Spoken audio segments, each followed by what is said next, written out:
ఓం నమో గణపతయే. కార్తీక మహాత్మ్యంలో 15వ రోజు వినాల్సినటువంటి కథను మనం ఇప్పుడు చెప్పుకోబోతూ ఉన్నామండి. స్కాంద పురాణాంతర్గతమైనటువంటి కార్తీక మాస మహాత్మ్యం 15వ అధ్యాయం 15వ రోజు కథ. ఓం శ్రీ గణేశాయ నమః. ఓం నమో బృహస్పతయే. ఓం నమస్తస్మై బ్రహ్మణే. ఓం విష్ణవే నమః. ఓం శ్రీమత్సుందరమీశానం శ్రీమత్సిద్ధి వినాయకం షణ్ముఖం స్కందమానందం బ్రహ్మాణం విష్ణుమాశ్రయే. యస్యాజ్ఞయా జగత్స్రష్టా విరించిః పాలకో హరిః సంహర్తా కాలరుద్రాఖ్యః నమస్తస్మై పినాకినే. వశిష్ఠ మహర్షి జనక మహారాజుతో చెబుతూ ఉన్నాడండి. కార్తికే విష్ణవేగ్రేతు యః కుర్యాన్నర్తనన్నరః పాపాని వినిహంత్యాశు స విష్ణోరాలయే వసేత్. కార్తీక మాసంలో మహావిష్ణువు యొక్క సన్నిధిలో నాట్యం వచ్చినటువంటి వాళ్ళు, అంటే నాట్యవేత్తలు, నాట్య విద్వాంసులు విష్ణువు యొక్క సన్నిధిలో నాట్య సేవ చేసుకుంటే కనుక వాళ్లకు కూడా విశేషమైనటువంటి పుణ్యం ఉంటుంది. మరణానంతరం వాళ్ళు వైకుంఠానికి వెళతారు. దీపమాలార్పణం విష్ణోః ద్వాదశ్యాం కార్తీకస్య చ యః కుర్యాత్ సోపి వైకుంఠం ప్రాప్య తత్ర ప్రమోదతే. కార్తీక శుద్ధ ద్వాదశి, బహుళ ద్వాదశి, ఈ రెండు ద్వాదశుల్లో కూడా విష్ణువాలయంలో దీపారాధన చేయడం చాలా విశేషం, చేయాలి అని చెప్పేసి చెబుతూ ఉన్నారండి. కార్తిక్యాంచ సితే పక్షే సాయాహ్నే కేశవార్చనం యః కరిష్యతి రాజేంద్ర సహి స్వర్గాధిపో భవేత్. కార్తీక మాసంలో శుక్లపక్షంలో సాయంకాలం నారాయణ పూజ ఎవరైతే చేస్తారో వాళ్ళు స్వర్గానికి వెళతారు, స్వర్గ అధికారులు అవుతారు అని చెప్పేసి చెబుతూ ఉన్నారండి. పౌర్ణమి రేపు ఒక్కరోజు అవకాశం ఉంది. అవకాశం ఉన్నవాళ్ళు తప్పక చేయండి. యః కుర్యా నిత్యయాత్రాంచ కార్తికే విష్ణు మందిరే పదే పదేష్వమేధస్య ఫలం ప్రాప్నోత్య సంశయః. ఎవరైతే కార్తీక మాసంలో విష్ణు క్షేత్రాలకు ప్రయాణం చేస్తారో వాళ్ళు వేసేటటువంటి ప్రతి అడుగు కూడా, ఒక్కొక్క అడుగుకి కూడా వాళ్ళకి అశ్వమేధ ఫలం వస్తుంది అని చెప్పేసి చెబుతూ ఉన్నారండి. విష్ణోరాయతనం ప్రాప్య విష్ణు యశ్చావలోకయేత్ స వైకుంఠపురం గత్వా విష్ణు సాలోక్యమేష్యతి. అద్భుతంగా ఆ విధంగా విష్ణు క్షేత్రానికి వెళ్ళి విష్ణు దర్శనం ఎవరైతే చేస్తారో వాళ్లకు వైకుంఠ ప్రాప్తి మరణానంతరము. యః కుర్యాద్ దీపలక్షంతు యథా విత్తానుసారతః సర్వపాప వినిర్ముక్తః విమానమధిరుహ్య చ. కార్తీక మాసంలో ఉండి మనందరికీ కూడా 360 ఒత్తులు తెలుసు. తాజాగా మనం 720 ఒత్తుల గురించి చెప్పుకుంటూ ఉన్నాం. కానీ 1,00,000 దీపోత్సవం కూడా చేస్తారు. కార్తీక మాసంలో ఎవరైతే 1,00,000 దీపోత్సవం చేస్తారో వాళ్లకు విశేషమైనటువంటి విష్ణు అనుగ్రహం కలుగుతుంది అని చెప్పేసి చెబుతూ ఉన్నారు. అన్ని పాపాల నుండి కూడా విముక్తులై విమానంలో వైకుంఠానికి వెళతారు. సంస్తూయమాన స్త్రిదశైః విష్ణులోకం సగచ్చతి అంటే దేవతలందరూ స్తుతిస్తూ ఉండగా దేవతలు సగౌరవంగా తీసుకెళ్తారట విష్ణులోకానికి. దీపార్పణేహ్యశక్తశ్చేత్ మాసమేకం నిరంతరం దినత్రయేషు వా కార్యం కార్తికే రాజసత్తమా. దీపారాధన చేయడానికి అశక్తులైతే చాలామంది వద్ద ప్రమిద, నూనె, ఒత్తులు కూడా ఉండవు. అలాంటి వాళ్ళు కనీసం ఇతరులు చేసినటువంటి దీపాన్ని వాళ్ళు ప్రకాశింపజేసినా కూడా చాలు, ప్రజ్వలింపచేసినా కూడా చాలు.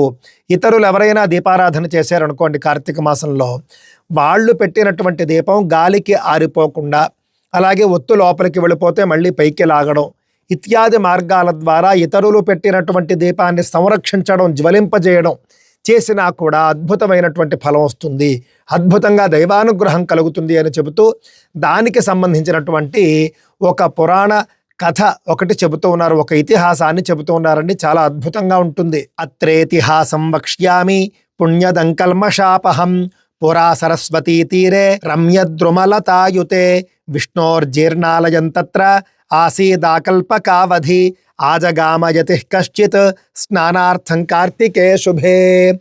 పూర్వకాలంలో అటండి సరస్వతీ నదీ తీరంలో ఒక శిథిలమైపోయినటువంటి విష్ణు ఆలయం ఉండేదిట.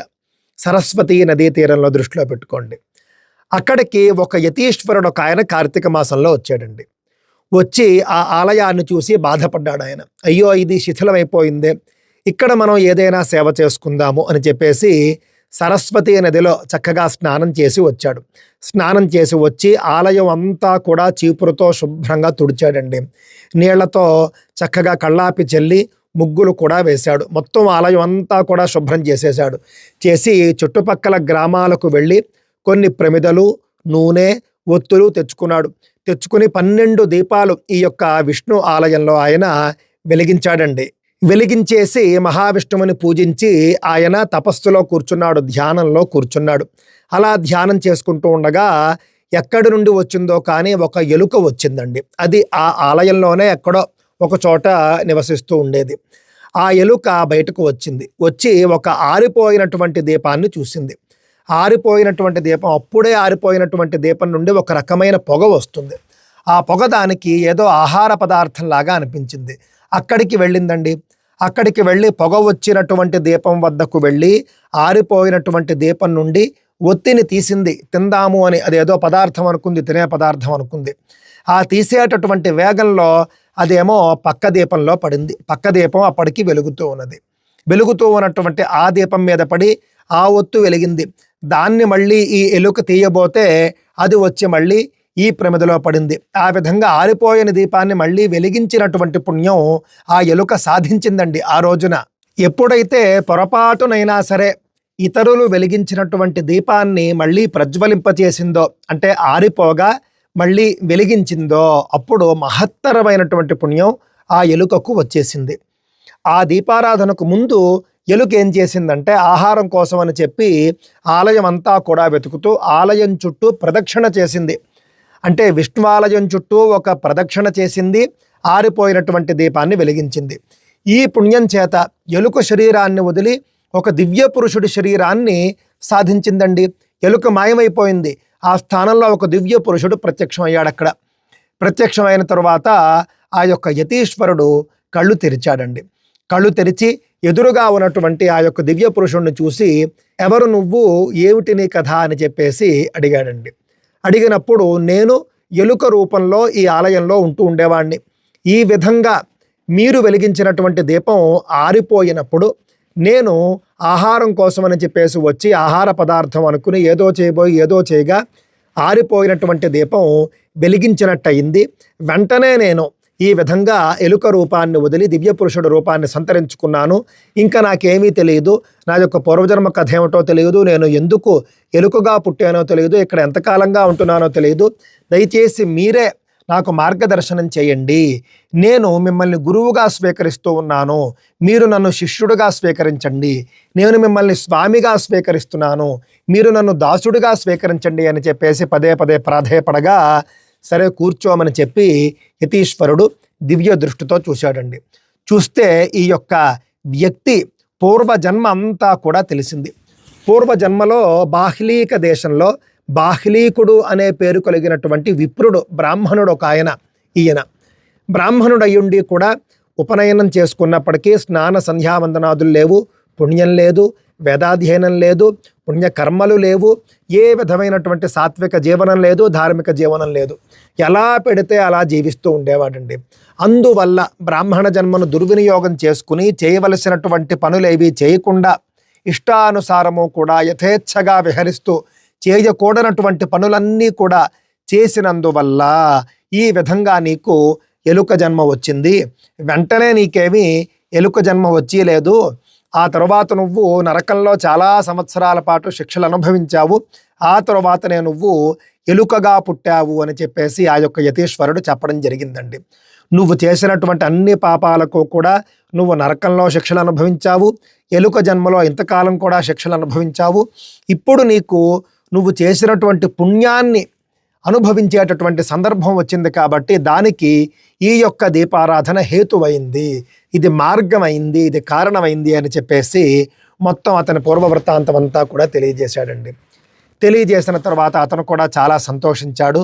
ఇంకా ఆ యొక్క జన్మ అంతా కూడా జీవితాంతము కూడా ఆ యతీశ్వరుడికి శిష్యుడుగా కార్తీక మాసంలో వ్రతాలు చేసుకుంటూ మంచి జీవనం జీవిస్తూ మరణ అనంతరం అద్భుతమైనటువంటి లోకాలకు ఆ యొక్క దివ్య పురుషుడి రూపంలో ఉన్నటువంటి ఎలుక వెళ్ళిపోయిందండి. ఇక్కడ మనకేమర్థమవుతూ ఉన్నది అని అంటే కనుక, ఎవరైనా వెలిగించినటువంటి దీపం కాంతి తగ్గిపోయి కానీ ఆరిపోవడానికి సిద్ధంగా కాని ఉన్నదో లేదా ఆరిపోయిందో అలాంటి వాటిని రక్షించినా కూడా, లేదా ఎవరైనా పెట్టినటువంటి దీపాలకు గాలి తగలకుండా, అంటే పూర్తి గాలి వచ్చి ఆరిపోకుండా ఆ దీపాలను సంరక్షించడానికి ఏదైనా ఏర్పాటు చేసినా కూడా ఎంత మహత్తరమైనటువంటి పుణ్యం వస్తుందో మనకు అర్థమైందండి. అయితే ఇవేవి కూడా కట్టుకథలో కల్పిత గాథలో కావండి.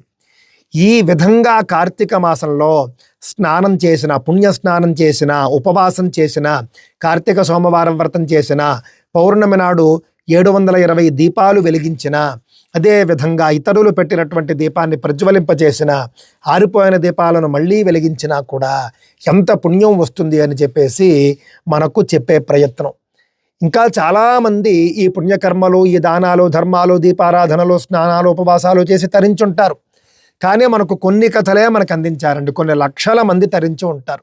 మనలో కూడా నాకు తెలిసి ఈ విధంగా కార్తీక వ్రతాలు ఆచరించి ఎన్నో పాపాలను పోగొట్టుకుని ఎంతో పుణ్యాన్ని సంపాదిస్తూ మంచి మంచి ఇహలోకంలో కూడా మంచి జీవితాన్ని జీవించినటువంటి వాళ్ళను కూడా మనం చూసి ఉంటాం. కాకపోతే ఈ యొక్క కార్తీక మహాత్మ్యంలో ఇంతవరకే మనకు కథలు కనిపిస్తూ ఉంటాయి. కావున మీరు దీపం పెట్టలేకపోయినప్పటికీ కూడా ఇతరులు పెట్టినటువంటి దీపం ఏదైనా ప్రమాదంలో ఉంటే వెంటనే కాపాడండి, దీపాన్ని రక్షించండి. మీరు దీపాలు పెట్టే వాళ్ళైనా సరే, మీరు వీధిలో అటు ఇటు తిరుగుతూ ఉన్నప్పుడు కావచ్చు, ఆలయంలో ఉన్నప్పుడు కావచ్చు, ఎక్కడైనా ఎప్పుడైనా ఏదైనా ఒక దీపం కనుక కొండెక్కిపోతూ ఉన్నది అని అంటే కనుక వెంటనే దాన్ని మళ్ళీ మీరు ప్రకాశింపజేసే ప్రయత్నం చేయండి. అందులో చమురు ఉండి ఆరిపోయి ఉంటే గాలికి వెంటనే మళ్ళీ మీరు ఏదో విధంగా ఆ దీపాన్ని వెలిగించే ప్రయత్నం చేయండి. తథాపి రాత్రౌ కార్తిక్యాం పరదీప ప్రబోధనం కృతం తేనైవ పుణ్యేన దివ్య రూపో బభూవః ఇతః పరం భక్తియుక్తో వైకుంఠే వససే ధ్రువం. ఆ విధంగా కార్తీక మాసంలో రాత్రి సమయంలో ఇతరులు వెలిగించినటువంటి దీపాన్ని మళ్ళీ ప్రజ్వలింపజేసి, ఆరిపోగా ప్రజ్వలింపచేసి విశేషమైనటువంటి పుణ్యాన్ని మూట కట్టుకున్నటువంటి ఒక ఎలుక కథ 15వ రోజు వినవలసినటువంటి విశేషమైనటువంటి కథ అండి ఇది. తప్పక వినండి, తప్పక కార్తీక దీపారాధనలు చేయండి.